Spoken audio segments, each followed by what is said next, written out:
आज आपण लाल माठाची भाजी बनवणार आहे बघा। आज मी तुम्हाला बघा राजगिऱ्याची भाजी करून दाखवणार आहे। याला लाल माठाची पण भाजी म्हणतात। ती मी नीट करून निवडून घेतलेली आहे बघा, सगळ्या मुळ्या काढून घेतलेल्या आहेत त्याच्या।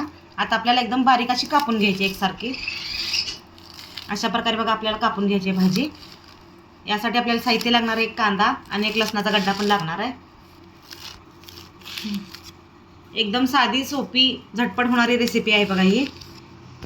खायला एकदम टेस्टी लागते। रक्तवाढीसाठी शुगरसाठी फार उपयोगी आहे ही भाजी। बाजरीच्या भाकरी संगट ज्वारीच्या भाकरी संगट आपल्याला ही भाजी एकदम छान लागते। तर बघा अशा प्रकारे मी ही भाजी चिरून घेतलेली आहे। बघा आपल्याला एक कांदा मोठ्या आकाराचा मी घेतलेला आहे बघा, तो आपल्याला एकदम बारीक असा चिरून घ्यायचा आहे।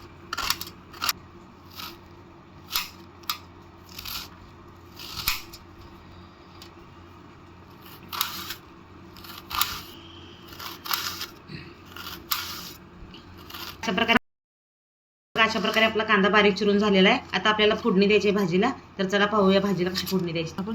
आता कांदा चिरून झालेला आहे बघा आपला। आता आपल्याला लसूण सोलून घ्यायचा आहे। आपला लसूण सोलून झालेला आहे। आता आपल्याला भाजीला आता आपण भाजीला फोडणी देऊया।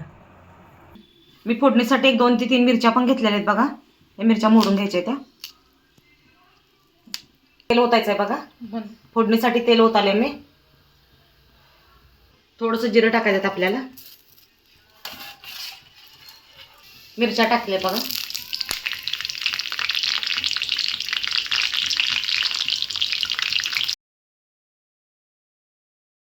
लसूण घेतलेला आहे चिरून।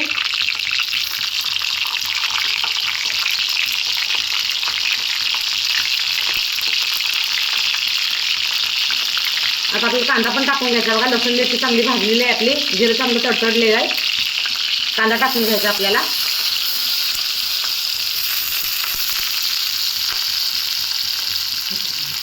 चवीनुसार मीठ टाकायचं बघा। मीठ टाकल्यामुळे कांदा आपल्याला लवकर भाजतो, त्यामुळे मीठ लवकर टाकायचं आहे।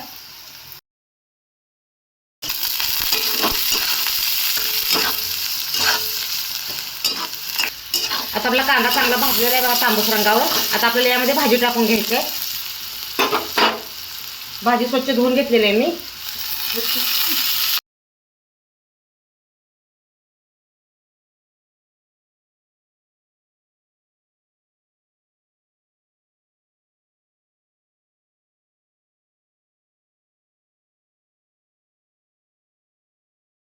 एकसारखी भाजी आपल्याला हलवून घ्यायची आहे बघा खालून पूर्णपणे। आणि याला 5 मिनिटं झाकून ठेवायचं आहे। जरा झाकण ठेवायचं आहे। गॅस एकदम बारीक ठेवायचं आहे बघा आपल्याला। आणि 5 मिनिटं भाजी आपल्याला शिजू द्यायची आहे। पाणी अजिबात वापरायचं नाही भाजीला। आता आपले 5 मिनिटं झाले आहेत बघा झाकण ठेवून। आता बघू आपली भाजी कशी शिजलेली आहे ते।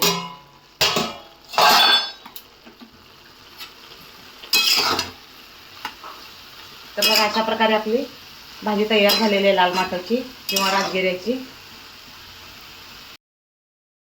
भाकरी सोबत किंवा चपाती सोबत किंवा बाजरीच्या भाकरी सोबत खाऊ शकता। असा व्हिडिओ आवडला असल्यास माझ्या चॅनलला लाईक करा, सबस्क्राईब करा, शेअर करा। धन्यवाद।